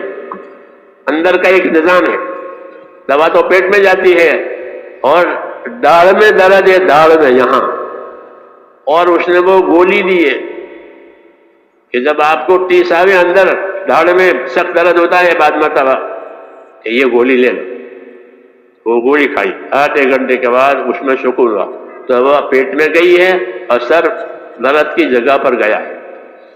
یہ اندر کا اصول ہے علاج کا، یہی ہدایت کا اصول ہے کہ جب ہدایت والی دوائیں لیں گے، ایمان کی باتیں، اعمال کی باتیں، اخلاق کی باتیں، یہ باتیں سنو گے تو یہ باتیں بھی اثر کر کے وہاں اثر کرے گی جو زندگی میں خرابی ہوگی، کہ اپنے گناہ پر اس کو آگاہ کرے گی کہ یہ تو یہ باتیں کہہ رہے ہیں، میری زندگی میں تو یہ گناہ ہے۔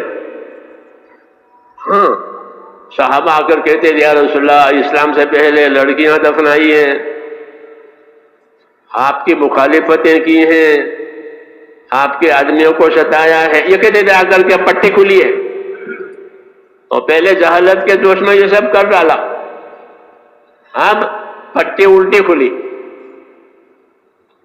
تو ندامت آئی کہ حق بات ہضم ہونے کی علامت ہے اور نشانی ہے کہ آدمی کو اپنی ماضی میں ندامت ہو کہ میں نے یہ کیا، میں نے یہ کیا، میں نے یہ کیا۔ یہ اچھی بات ہے، ندامت آئی ہے کہ وہ ندامت و توبۃ، کہ ندامت و توبہ ہے کہ اب اندر شبے کی بات کہ میں نے نمازیں نہیں پڑھی ہے، میری زکاتیں باقی ہے، میرے روزے کھوئے ہیں، فلانے کا حق دبایا ہے، ہاں یہ پانی پڑتا ہے۔ والذین جاہدوا فینا لنہدینہم سبلنا، اس کا اثر ہے یہ کہ جو ہمارے راستوں کی محنت کریں گے ہم ان کو اپنے راستوں کی ہدایتیں دیں گے کہ کہاں کا یہ بھٹک رہا ہے، اب وہ بھٹکنے سے بچا کر کے ہدایت پر لائیں گے۔ یہ کام کا اثر ہے، اور جس کے ضمیر میں جو ہوگی اس پر اس کو آگاہی ہوگی کہ میں نے فلانے کا حق دبایا ہے، میں نے فلانے کو ستایا ہے، میں نے نمازیں کھوئی ہے، میری زکوٰۃ نہیں ادا ہوئی ہے، برسوں سے مالدار ہوں، ہاں یہ پانی پڑتا ہے۔ والذین جاہدوا فینا لنہدینہم سبلنا، کہ جو ہمارے راستوں کی محنتیں کریں گے ہم ان کو اپنے راستوں کی رہبری کریں گے۔ اللہ رہبری کرتا ہے تو رہبری کہاں سے آئے گی؟ وہی تھوڑی آئے گی، بلکہ دل میں یہ احساسات پیدا کریں گے، ہاں یہ احساسات اندر پیدا کریں گے تو وہ اپنی اس غلط زندگی میں سے نکلنے کی کوشش کرے گا۔ چھٹی ہوئی نمازیں ہیں تو قضا پڑھ لے گا، زکوٰۃ باقی ہے تو عالموں سے پوچھ کر زکوٰۃ بھی، ایسے قصے پیش آئے ہیں، یہ کوئی فرضی بات نہیں ہے، یہ کوئی فرضی بات نہیں ہے، واقعی بات ہے۔ کیوں؟ اللہ کا فیصلہ ہے کہ جو صحیح محنت کریں گے ہم ان کو اپنے راستے کی ہدایت دیں گے، اور جو ہدایت پر قائم رہیں گے اس کو ہدایت میں آگے بڑھائیں گے، دونوں ہیں، غلط جگہ سے صحیح لائیں گے، پھر صحیح راستے پر صحیح رہے گا تو آگے بڑھائیں گے۔ والذین اہتدوا زادہم ہدی وآتاہم تقواہم، کہ جو ہدایت پر بتکلف ثابت رہیں گے تو ہم ان کو ہدایت میں آگے بڑھائیں گے اور ان کو متقی بنائیں گے، وآتاہم تقواہم، ان کو متقی بنائیں گے، کیونکہ جنت متقیوں کے لیے بنی ہے۔ تو یہ بڑے بڑے ارشادات ہیں اللہ تعالیٰ کے کام پر، کیونکہ نبیوں والا کام ہے، کوئی لوگوں کی طرف سے نہیں ہے سوچی سمجھی بات، اللہ نے ایک کام دیا ہے، اس لیے میرے دوستو اس کام کو سمجھنا ہے تاکہ زندگی کی ذمہ داریاں پوری ہو جائیں۔ کہ زندگی کی کیا ذمہ داریاں؟ کہ پہلی ذمہ داری یہ ہے کہ اپنے ایمانوں میں کمال پیدا کرو، یہ پہلی ذمہ، پہلا کلمہ لا الہ، کہ اپنے ایمان میں کمال پیدا کرو، ایمانی کاموں سے، ایمان کی دعوت سے، ایمان کے راستے کی محنت سے، اچھی صحبت سے ایمان میں کمال پیدا ہوتا ہے۔ کہ ایمان میں کمال پیدا ہوگا تو کیا ہوگا؟ کہ ایمان میں کمال پیدا ہوگا تو اللہ کے فرائض ادا کرنے کی طاقت پیدا ہوگی، یہ پہلی بات ہے۔ جو فرائض غائب ہو گئے تھے اب وہ فرائض ادا ہوں گے، ایمان کے کمال کی ایک علامت ہے کہ فرائض غائب کیے تھے، نمازیں، زکاتیں، روزے، دوسرے فرائض غائب جہالت کی وجہ سے، اب جہالت میں نکلا ہے اللہ کے راستے میں، اور یہ باتیں روزانہ پڑتی ہے بارش کی طرح سے دل پر، تو وہ اثر کرتی ہے، اور دل ندامت لیتا ہے. ہاں تو اب اس کو پہلی زندگی چبھتی ہے. ہاں پہلی زندگی جو غلط ہوئی وہ اندر چبھ رہی ہے، کسی سے نہیں کہہ سکتا، خود اس کو چبھتی ہے. گناہ چبھتا ہے، نیکی سے سکون ہوتا ہے، گناہ سے چبھن ہوتی ہے. جسے کانٹا پھنس گیا، پھانس لگ گئی بدن میں، کسی حصے میں نماز پڑھتے ہوئے چٹائی کی پھانس لگ گئی انگلی میں، تو وہ پھانس جو ہے اپنا اثر دکھاتی ہے. ایسے ہی میرے دوستو، جب یہ نشہ اترے گا جہالت کا اور دل متاثر ہوگا خیر سے، تو اندر کے گناہ چوبتے ہیں. ہاں کسی کا بدن ہی سوکھ گیا ہو اور اس کو پین لگاؤ تو اس کو کوئی تکلیف نہیں ہوگی کہ سوکھ گیا ہے. دل مردہ ہو گیا ہے کہ نہیں، دل مردہ نہیں ہوا، ابھی دل میں ہے. جب یہ پانی پڑے گا تو تازگی آئے گی.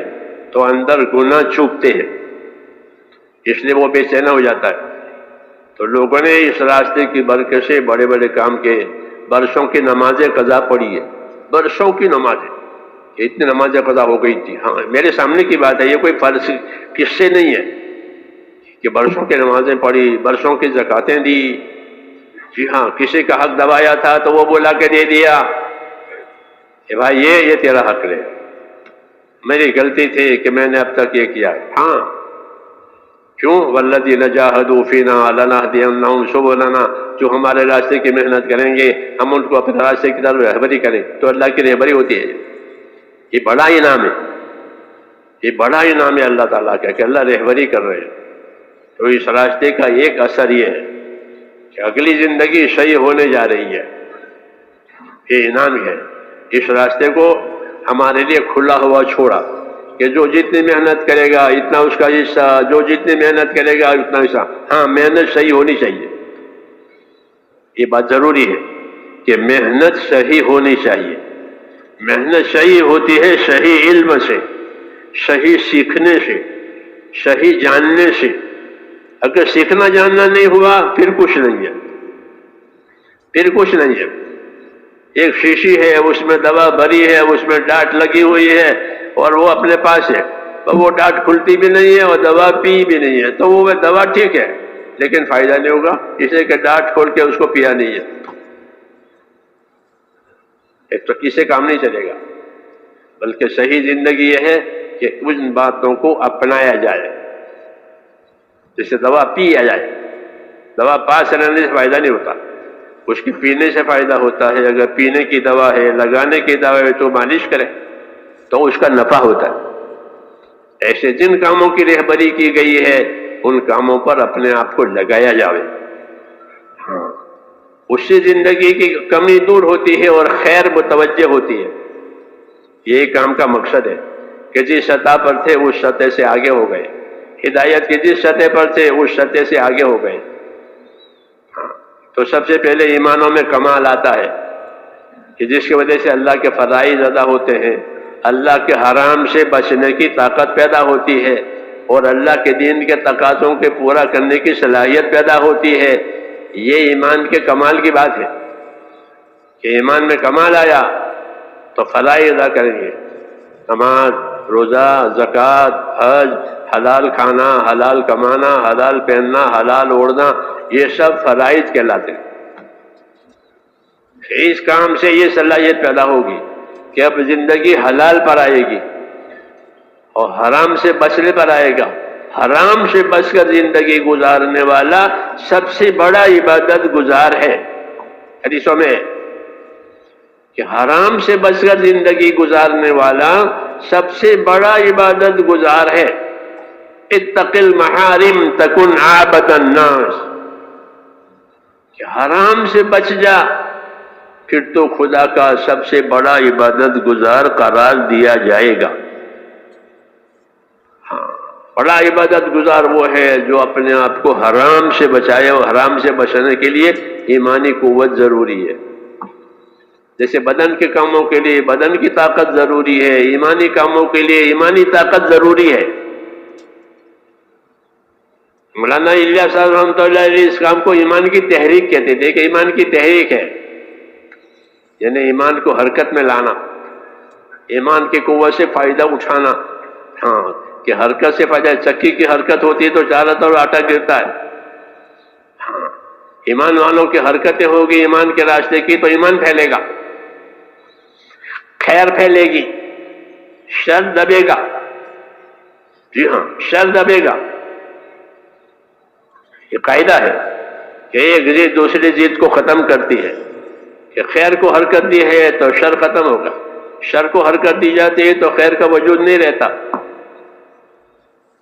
وَمِن كُلِّ شَيْءٍ خَلَقْنَا زَوْجَيْنِ لَعَلَّكُمْ تَذَكَّرُونَ، یہ کہا کہ ہم نے ہر چیز کے جوڑے بنائے ہیں تاکہ تم دھیان کرو.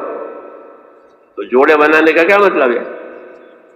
ایک تو جنس کے جوڑے ہوتے ہیں، ایک ضد کے جوڑے ہوتے ہیں.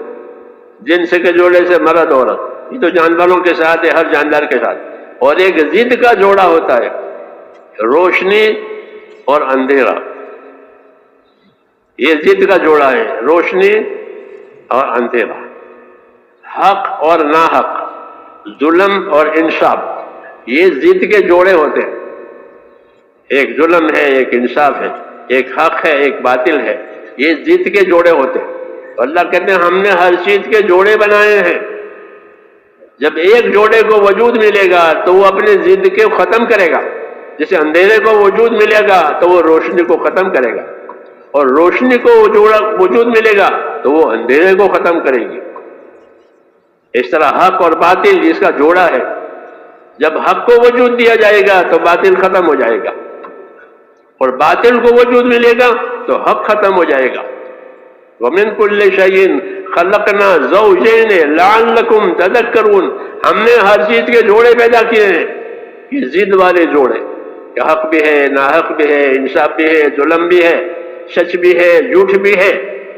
دنیا میں جوڑے ہیں. یہ کیوں؟ دھیان کرو کہ کون سے جوڑ کو چلانا ہے، کون سے جوڑ کو مٹانا ہے. اللہ تعالیٰ نے اپنے نبیوں کے ذریعے سے ہماری یہ رہبری کی. اس لیے نبوت کے کام کو سمجھ سمجھ کر کرنے کی ضرورت ہے. بڑوں کی بتائی ہوئی روشنی میں کرنے کی ضرورت ہے کہ ہمارے بڑوں نے ہم کو کیا بتایا ہے. ہاں، کیونکہ ساری برکتیں خیر بڑوں کے ذریعے سے ملتی ہے. ہمارے بڑے ایک تو صحابہ کرام ہیں، یہ ہمارے بڑے ہیں. نبی کے بعد یہی بڑے ہیں. نبی نے ان کو چھوڑا ہے، یہ سچے لوگ ہیں. اس لیے کہا کہ جو اس راستے پر ہوگا، صحابہ والے راستے پر، کہ وہ سچائی پر ہوگا. ابن مسعود یہ فرماتے تھے لوگوں سے کہ جو صحیح راستے پر چلنا چاہے تو وہ ان لوگوں کے راستے پر چلے کہ جن کو اللہ تعالیٰ نے اپنے نبیوں کے اپنے نبی کی خدمت کے لیے خاص کیا تھا، یعنی صحابہ کرام. جو اصحاب محمد ہیں، کہ اصحاب محمد کی کیا صفت ہے؟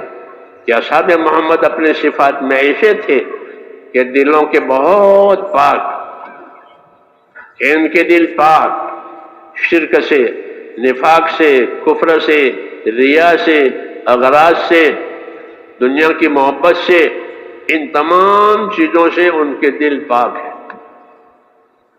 یہ بتاتے ہیں تاکہ آنے والی امت ان کا اقتداء کرے، اپنے دلوں کو پاک کرے. یہ اصحاب محمد ہیں کہ دلوں کے لحاظ سے پاک، شرک سے، کفر سے، دنیا کی محبت سے، غلط اغراض سے ان کے دل پاک ہیں. ابرہم قلوبا، اور کیا صفت ہے ان کی؟ کہ اعمقہم علما، کہ علم کے گہرے ہیں. ہر صحابی علم رکھتا تھا اپنے اندر. ہماری طرح سے دیکھ کر چلنے والے نہیں، سیکھ کر چلنے والے. ہم تو دیکھ کر چلنے والے ہیں. کسی کو وضو کرتے ہوئے دیکھا تو وضو کرنے شروع کر دیا. یہ نہیں پوچھا کہ وضو کس طرح کیا جاتا ہے، وضو پہ کیا فرض ہے، وضو کی کیا ترتیب ہے. اس سے علم آتا ہے، پوچھنے سے. ہاں، تو وہ ایسا چلتے تھے. ابرہم قلوبا، اپنے علم میں گہرے ہوتے تھے. پوچھ پوچھ کر، سیکھ سیکھ کر، سمجھ سمجھ کر دین کے کاموں کرتے تھے. علم کی روشنی میں کرتے تھے. دیکھا دیکھی نہیں یا ماحول کی وجہ سے نہیں، بلکہ علم کی روشنی میں اپنے کاموں کو کرنا، اس کو اطاعت کہتے ہیں. جو کام علم کی روشنی میں نہیں ہوگا وہ اطاعت نہیں بنے گا، وہ تو عادت بنے گا، رواج بنے گا. ہم کو علم کی روشنی دی ہے. علم و ذکر کا یہی مطلب ہے کہ اپنے عملوں کو، اپنے کاموں کو علم کی روشنی میں کرو، جس طرح ہنر والا اپنے کام کو ہنر کی روشنی میں کرتا ہے تو پھر وہ چیز صحیح نتیجے والا ہے، اس کا ہنر ہے، تو ہنر والا ہنر کی روشنی میں چلتا ہے۔ مسلمان اپنے ایمان کی وجہ سے اللہ کے دیے ہوئے علم کی روشنی میں چلے گا، ان کے اعمال علم کے ساتھ چلیں گے کہ وضو میں اتنی سنتیں ہیں، نماز میں اتنی سنتیں ہیں، جوتا پہننے کا یہ طریقہ ہے، جوتا اتارنے کا یہ طریقہ ہے، مسجد میں جانے کی اتنی سنتیں ہیں، استنجے کی اتنی سنتیں ہیں، یہ علم کہلاتا ہے۔ علم و ذکر۔ تیسرا نمبر، یہ جو دو پٹڑی ہے، ریل دو پٹڑی پر چلتی ہے، پٹڑی سے اتر جائے تو دیر ہو جائے گی، نہیں جائے گی آگے، اور پٹڑی پر ہے تو میلوں کی رفتار سے جائے گی۔ مسلمانوں کی زندگی علم و ذکر پر رکھی گئی ہے، تیسرا نمبر اسی لیے ہے، لیکن اس کا استعمال نہیں ہوتا۔ قیامت کی علامتیں آ گئی کہ قیامت کی کیا علامت ہے کہ جہالت پھیل جائے گی، جہالت پھیل جائے گی، اور جہالت کی وجہ سے غفلت آئے گی، کون پوچھے کون یاد کرے۔ اس لیے میرے بھائیوں، اس راستے کی غرض یہ ہے کہ اپنی جہالتوں میں سے نکلنا، اپنی خواہشوں میں سے نکلنا، اور جہالت کے مقابلے میں صحیح تعلیم، صحیح علم پر آنا، اور غفلت کے مقابلے میں کہ صحیح طریقوں پر اپنے آپ کو چلانا کہ زندگی ہماری علم و ذکر والی بنے۔ علم و ذکر والی بنانے کے لیے نکلنا ہے کہ ہماری زندگی علم والی بنے۔ ہم کو تو ہر کام کا علم و طریقہ دیا گیا ہے، بچنے کے بھی طریقے ہیں، کرنے کے بھی طریقے ہیں، اس لیے مسلمان کی زندگی علم و ذکر پر ہوتی ہے۔ جو حال ہو اس حال کا علم، بیمار ہے تو بیماری کا علم کہ بیماری میں کیا کرنا ہے، سفر ہے تو سفر میں کیا کرنا ہے، مالداری ہے تو مالداری میں کیا کرنا ہے، اس کو علم کہتے ہیں کہ مجھے اس میں کیا کرنا چاہیے۔ اس لیے زندگی ہماری علم و ذکر پر ہے، جیسا پٹڑی پر ہی ریل چلتی ہے، دو پٹڑی ہے اس پر ریل چلتی ہے، مسلمان کی زندگی علم و ذکر پر، اس لیے تیسرا نمبر ہے۔ منزل مقصود تک پہنچنے کے لیے تیسرا نمبر ہے۔ علم نہیں ہے، ذکر نہیں ہے تو منزل پر کیسے پہنچے؟ پٹڑی پر ہی گاڑی نہیں ہے، وہ دیر ہو گئی۔ ہماری دعوت میں علم و ذکر کی وہی اہمیت ہے جو گاڑی کے لیے پٹڑی کی اہمیت ہے، کہ مسلمان کی زندگی کے کھانا پینا پہننا اڑنا ہر چیز علم و ذکر کے ساتھ، سوئے گا تو علم کے ساتھ، اٹھے گا تو علم کے ساتھ، جی ہاں، حاجت پوری کرے گا تو علم کے ساتھ، کمائے گا تو علم کے ساتھ۔ ہم کو علم پر ڈالا گیا ہے، کیونکہ آپ صلی اللہ علیہ وسلم کے پہلے لوگ جہالت میں تھے، جاہلیت میں گرفتار تھے، وہاں سے ان کو نکالا اور علم پر کھڑا کیا، اور صرف علم نہیں بلکہ علم کے تقاضے کے مطابق اپنی زندگی گزارے تاکہ صحیح عمل وجود میں آوے۔ یہ ہماری دعوت کی غرض ہے۔ اس لیے دعوت کے ساتھ ساتھ اس دین کا سیکھنا بھی بڑھتا رہے۔ جس طرح دعوت کے مدت 4 مہینے تھے، 7 مہینے تھے، 10 8 سال تھا، ٹھیک ہے، ایسے ہی دین کی باتوں کا جاننا بڑھتا رہے، یہ مقصود ہے۔ نفر سفر سے یہ مقصود ہے۔ جس طرح چکی کا چلنا صرف مقصود نہیں، ہلکا کھیت میں چلنا صرف مقصود نہیں ہے، بلکہ چکی کا چلنا اس لیے ہے تاکہ آٹا وجود میں آوے، کہ ادھر سے دانے لیے جائیں گے، ادھر سے آٹا لیا جائے گا تو گزارا ہوگا۔ خالی ہل چلے تو اس سے پیداوار نہیں ہوگی، بلکہ ہل بھی چلایا جائے گا، پیداوار کی بویائی کٹائی بھی ہوگی، کیونکہ ہل چلانے کا یہی مقصد ہے۔ خالی ہل چلتا رہے تو پیٹ نہیں بھرے گا، نہیں، بلکہ بویائی بھی ہوگی، کٹائی بھی ہوگی۔ ہل اسی کے لیے ہے، چکی اسی کے لیے ہے۔ اس طرح نقل و حرکت اسی لیے ہے کہ زندگی علم و ذکر پر آوے، زندگی جہالت میں سے نکلے، زندگی عمل پر آوے، غفلت میں سے نکلے۔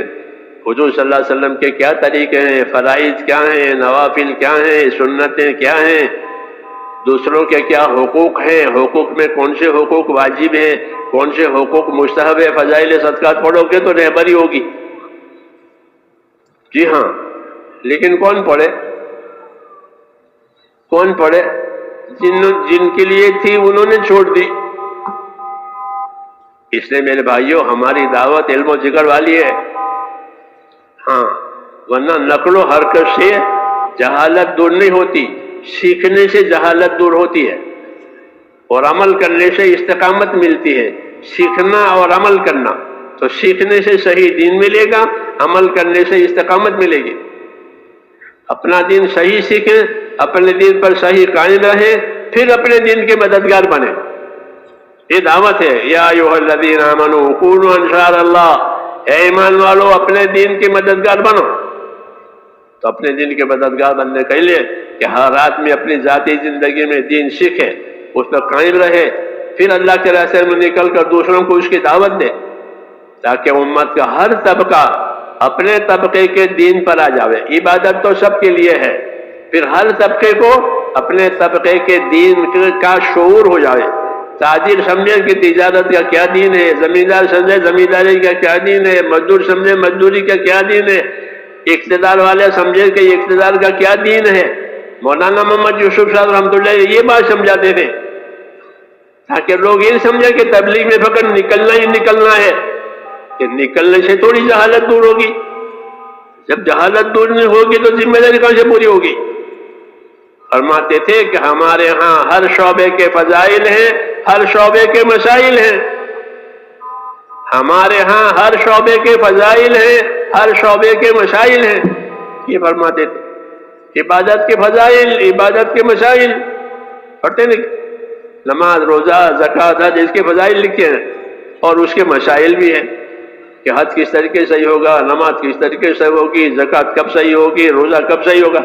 تو فرمایا ہمارے ہاں عبادت کے مسائل، عبادت کے فضائل، تجارت کے فضائل، تجارت کے مسائل، زمینداری کے فضائل، زمینداری کے مسائل، اقتدار کے فضائل، اقتدار کے مسائل۔ اس دعوت کے ذریعے سے یہی مطلب ہے کہ جو جہاں رہے اپنے فضائل، اپنے مسائل کے ساتھ زندگی گزارے، تو یہ زندگی ایمانی زندگی کہلاتی ہے، یہ زندگی دینی زندگی کے طرح، یہی اس کام کا مقصد ہے۔ اس لیے یہاں فضائل ہے اور مسائل کی طرف رہبری کی جاتی ہے کہ فضائل تو خود سیکھو، یاد کرو، لوگوں کو یاد دلاؤ، اور مسائل کہ مسائل پوچھو علماء سے، مسائل علماء سے پوچھو، وہ صحیح رہبری کریں گے، ان کے پاس مسائل کا بھی علم ہے، فضائل کا بھی علم ہے۔ ہمارے پاس مسائل کا علم نہیں ہے مگر تھوڑا، تو اس لیے علماء سے، مسائل میں علماء سے رجوع کیا جائے، تاکہ وہ مسائل سے مراد صحیح طریقہ، اور فضائل سے مراد صحیح طریقے پر عمل کرنے پر اللہ کیا دیں گے، نہ کرنے پر اور غلط طریقے پر کیا سزا دیں گے، اس کو فضائل کہتے ہیں۔ یہ تو ہر آدمی اپنے طور پر بھی سیکھ سکتا ہے، اس لیے ہم فضائل حلقوں میں پڑھتے ہیں، گھروں میں پڑھتے ہیں، سفروں میں پڑھتے ہیں، اور تنہائیوں بھی اس کو پڑھنا چاہیے فضائل کی کتابوں کو، تاکہ دل متاثر ہو فضائل سے اور دلوں میں رغبت آوے۔ اور عمل صحیح کرنے کے لیے، کہ عمل صحیح کرنے کے لیے مسائل سیکھنا، مسائل انفرادی چیزوں، مسائل میں آدمی انفرادی ہوتا ہے، ہر ایک کی الگ الگ ضرورت ہے، تو اگر یا تو وہ کتابوں سے سیکھ لے یا یہ کہ اہل علم سے پوچھ لے، تو زندگی کے دونوں لائن علم و ذکر والی ہو جاتی ہے۔ یہی اس دعوت کا مقصد ہے۔ اس دعوت کے ذریعے سے ہمارا تعلق علم سے بھی ہوگا، ہمارا تعلق ذکر سے بھی ہوگا، علم والوں سے بھی ہمارا تعلق ہوگا، ذکر والوں سے بھی ہمارا تعلق ہوگا۔ اس طرح امت کے ہر طبقے اس دعوت کے ذریعے سے مل جاتے ہیں۔ یہی دعوت کا مقصد ہے، دعوت تمام طبقوں کو دین پر لانا، اور ہر ایک اپنی اپنی ذمہ داری پوری کرے، جان مال لگا کر۔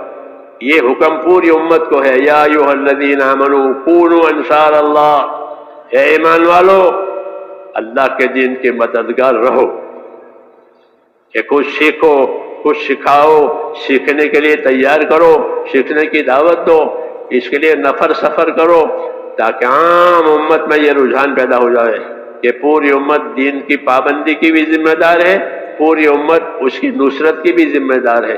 ہمارے اوپر دونوں ذمہ داری ہے، اپنے دین پر قائم رہنے کی بھی ذمہ داری ہے انفرادی زندگی میں، اور اجتماعی زندگی میں اس کی نصرت کے بھی ہم ذمہ دار ہیں۔ اس لیے اس امت کی مدد ہوگی، ہاں اس امت کی مدد ہوگی۔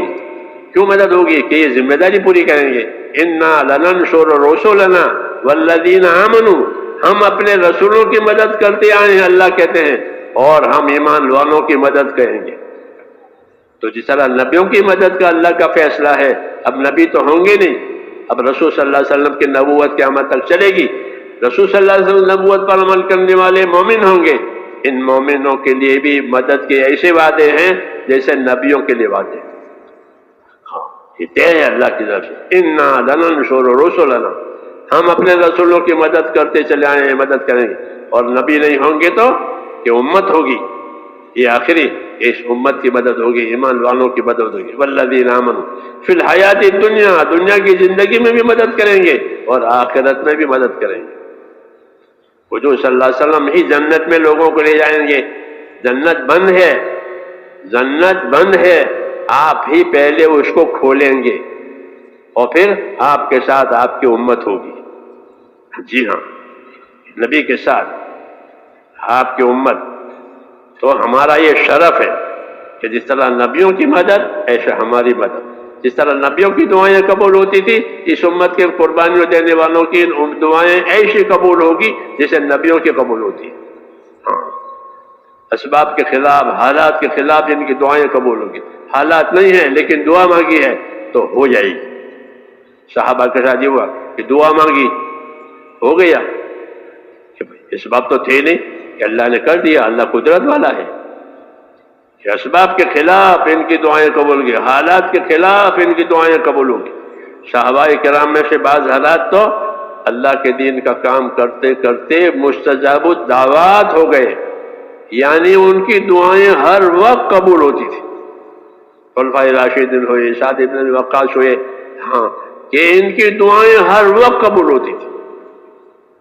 لوگ ان سے دعائیں کراتے تھے، جب حالات آتے تھے اللہ کے راستے میں تو ان سے اب دعا کرو حالات سخت ہو گئے ہیں، ان سے دعا کراتے تھے کہ دعا مومن کا ہتھیار ہے، تو وہ ہتھیار کام کرتا ہے قربانیوں کی وجہ سے، محنت مجاہدوں کی وجہ سے اللہ نے ہم کو یہ کام دیا ہے۔ اس کا یہی فائدہ، ایک بڑا فائدہ کہ اس سے دعا میں قبولیت آئے گی اور زندگی میں ہدایت آئے گی، جی ہاں، اور دنیا میں کہ دنیا میں سلامتی آئے گی اب اپنے اللہ کے نبی کے کام میں۔ اس لیے میرے بھائیوں ہم کو یہ کام دیا ہے اور جان مال کی طاقت دی ہے، جان مال کی طاقت دی ہے، تاکہ اپنی جان مال سے اس کام کو اپنی زندگی میں بھی لانا اور دنیا میں بھی اس کام کے لیے راستہ بنانا۔ جیسے سڑکیں بنائی جاتی ہیں، پل بناتے ہیں، یہ شعبے والے اپنے پل بنائیں گے، اتنی سڑکیں بنے گی، ایسے امت اپنی محنت سے اس کام کے لیے راستہ بنائے گی تاکہ ہر کس و ناکس کو اس راستے پر چلنا آسان ہو جائے۔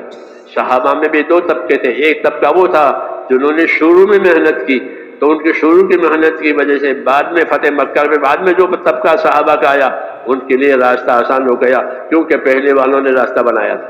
اس طرح ہم پیش قدمی کریں گے تو ہم بعد میں آنے والوں کے لیے راستہ بنانے والے بنیں گے، تو ہم کو اپنا بھی ثواب ملے گا اور پھر جتنے لوگ اس راستے پر چلتے رہیں گے قیامت تک ان کا بھی ثواب ملے گا۔ یہ بڑا انعام ہے، عمریں چھوٹی ہیں اور کام بڑا دیا ہے ہم کو، اس لیے میرے بھائیوں اس کا ارادے کریں کہ انشاءاللہ اس کام کو کرنا بھی ہے، کرانا بھی ہے۔ کیوں بھائی اس کے لیے تیار ہیں؟ اللہ تعالی ہم سب کو اس توفیق دے۔ اب تیاری کا مطلب یہ ہے کہ جو ذمہ داریاں دی جائیں، جو تقاضے دیے جائیں، ان تقاضوں کو، ان ذمہ داریوں کو اوڑا جاوے اور آپس کے صلاح مشورے سے اور صحیح محنت سے اس کو انجام دیا جاوے۔ آپ بتائیں اس کے لیے